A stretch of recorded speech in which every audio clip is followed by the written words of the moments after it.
Hello, and welcome to Day by Day True Crime Stories, the podcast where we explore a different crime or justice milestone from this day in history.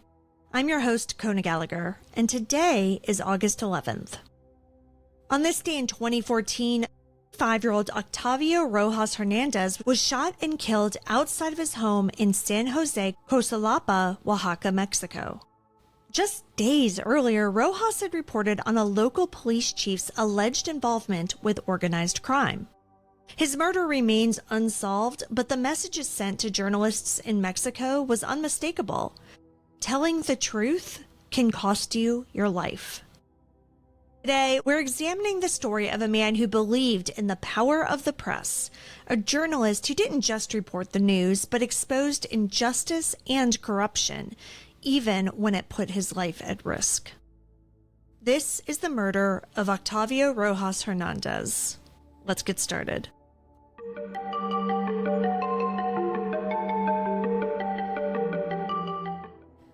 August 11th, 2014 was a quiet Monday afternoon in San Jose, Cosalapa, a small town in the southern Mexican state of Oaxaca. Around 5:30 p.m., a man arrived at Octavio Rojas Hernandez's home under the pretense of wanting to buy a vehicle that Octavio had posted for sale.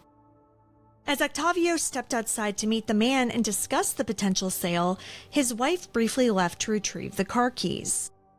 That was when the stranger pulled out a handgun and opened fire. 4 shots rang out, 2 to the head, 1 to the abdomen, and another to his arm. Octavio collapsed on the doorstep of his home, fatally wounded. Neighbors ran to his aid after hearing the gunfire, but it was too late. The assailant escaped in a green Chevrolet truck before anyone could stop him. Rojas died within minutes. The sudden and brutal nature of the murder stunned the community. But to those who knew Rojas or had read his work, the motive seemed painfully clear.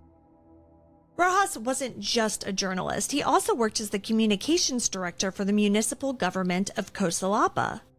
But his most dangerous job, the one that likely got him killed, was reporting on organized crime for El Buen Tono, a newspaper based in Cordoba, Veracruz.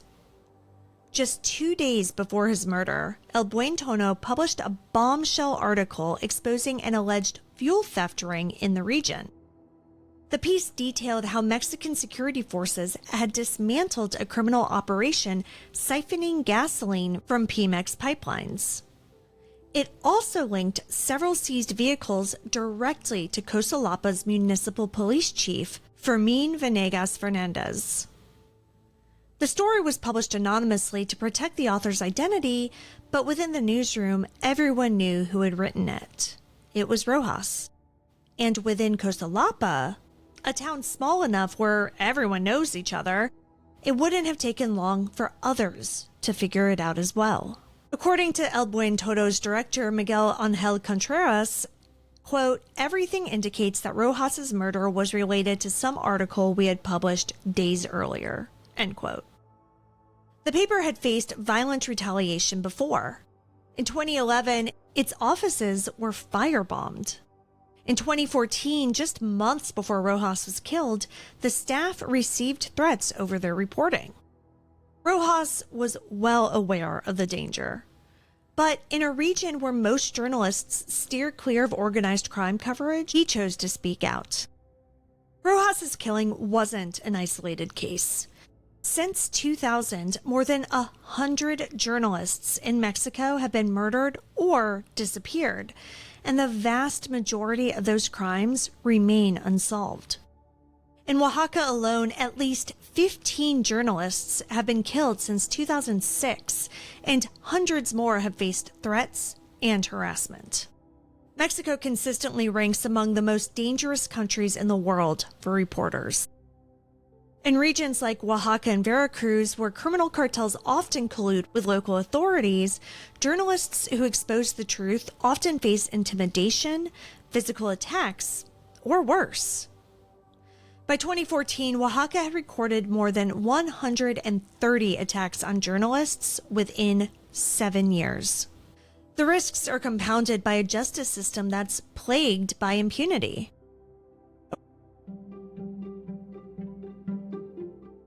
According to international press freedom groups, over 90% of journalist murders in Mexico are never solved.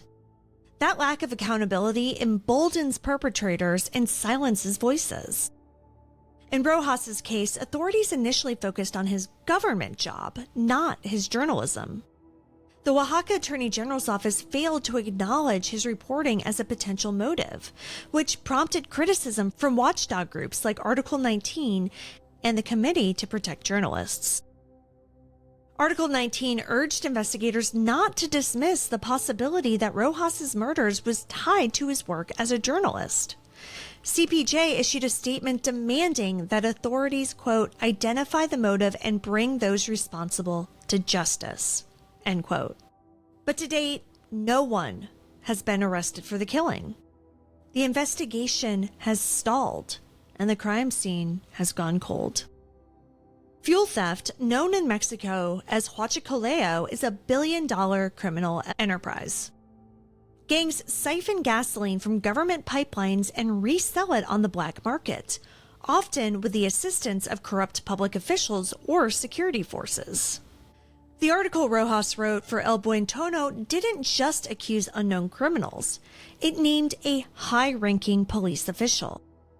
Linking Cosalapa's police chief to a fuel theft ring was a direct challenge to those in power. It also made Rojas a target.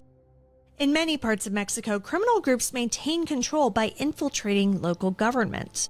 Police chiefs, mayors, and council members are sometimes installed or bribed by cartels. And journalists who shine a light on those connections often end up silenced. The very fact that El Buen Tono published the story anonymously shows just how dangerous it was. And the fact that Rojas was killed 2 days later speaks volumes. In theory, Mexico has a federal mechanism to protect journalists. Established in 2012, the protection mechanism for human rights defenders and journalists was designed to offer security to those at risk. In practice, it has fallen short. The system is underfunded, overwhelmed, and often ineffective, particularly in rural areas like Cosalapa. By the time a threat is recognized, it's often too late. Rojas wasn't part of the mechanism. He never applied. And even if he had, there's little guarantee that it would have made a difference. The failure to protect journalists isn't just a national problem, it's an international concern. Press freedom is a cornerstone of any functioning democracy, and when journalists are silenced, corruption thrives. Rojas's death is more than just a personal tragedy. It's a symptom of a larger disease, a culture of silence imposed by violence. But despite the grief and fear that his death caused, Rojas's colleagues didn't stop working. In fact, they doubled down. Miguel Angel Contreras, his editor, vowed that El Buen Tono would not be silenced, saying, quote, "We intend to continue reporting. If anything, his death gives us more strength to keep doing our job," end quote. Press freedom organizations continue to push for justice in Rojas's case. He has since been honored by several journalist memorials, and his story is now taught in journalism programs as a cautionary tale, but also as a testament to courage. In the years since his murder, nothing has erased the pain that his family and his colleagues feel. But what remains is a legacy of bravery, a reminder that truth tellers, even in the most dangerous corners of the world, refuse to be silenced. Thank you for listening to today's episode of Day by Day True Crime Stories. If you found Octavio's story compelling, please subscribe, rate, and review the podcast. It'll help us grow. And be sure to join me again tomorrow as we explore another significant event in true crime history.